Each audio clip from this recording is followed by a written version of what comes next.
ceelka magaalada dhinaceeda galbeed laga hadeerada biyogelinayo u baahan yahay Booramo dhan ay u baahan tahay waagii dhaweynta shaqaaqaha yare ka dhacay in nin kastiba meel uu joogaba iyo nuucu yahayba oday islaan inan wadaad waranle iyo wixii la halmaalaba waxaan leenahay nabadgeliyo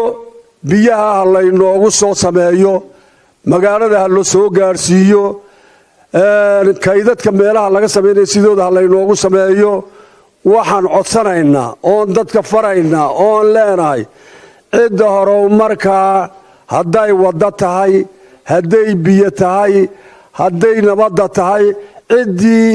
ka hor timaada ee shaqaaqihii shalay dhacay wax kale ka daba keenta waxaan leenahay dawladda iyo dadweynaha intuba waa ka dhan wax alla wixii ku habboonna waa laga qaban wixii wax ka sameeya waxaan leenahay nin walowba is-ilaali nin walowba biyaha ilaali nin walowba horumarka ilaali wixii wax kale ku daraay isagaa garan maanta waan isku nimid hotel Rays haddaanu nahay dhaqankii gobolada galbeedka Soomaaliland waxaanu ka hadlanaa sidaad maqasheen oo aan isku nimid inaanu ka hadalno horumarka gobolka Awdal gaar ahaan magaalada Boorame horumarka ka socda oo maaragtay ay istaageen oo hay-addii iyo shirkadihii ay yidhahdeen waanu joojinaynaa taasaanu ka hadlanaa shirkaddii iyo dadkiina waa la isla qaatay hawshaa waan dhammaynay waxaanu ka dardaarmanaa waanu leenahay haddaanu nahay duqaydii gobolka Awdal in hawshaa aanu meel uga soo wada jeedno nabadgelyada iyo horumarka gobolka in meel looga soo wada jeesto haddaanu nahay duqaydii iyo odayaashii gobolka mar walba waanu garab taagannahay horumarka gobolka ka socda gaar ahaan biyaha ay magaaladu u baahan tahay ee galbeedka magaalada laga soo gelinayo waxaan leenahay waa in loo wada joogsadaa waa in la soo dhoweeyaa wixii carqaladaynaya waa inaan ka wada hor nimaadna dhagayga maanta halkan wataa duqayda iga horeysa salaadintu ay ka warrameen weeye waxaan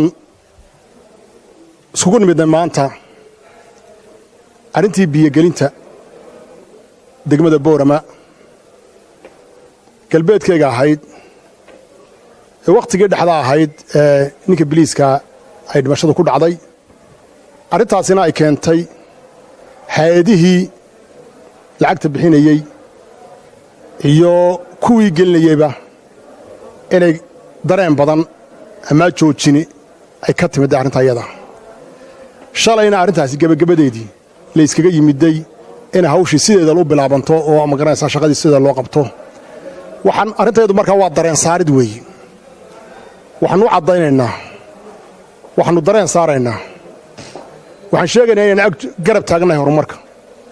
waxaan sheegaynaa dadka mas'uuliintaan ka nahay haddaan duqayda nahay in si cad ay isku barbartaagaan horumarka gobolka iyo dhammaan ummadaba ay isku barbartaagaan waxaanu ku amraynaa dhibtu way timaadaa waa bilaadan dadku laakiin waxa weeye in si cad la isku barbartaago in horumarka gobolka biyahaasi kow ka yihiin in waxaan ku adkaynaynaa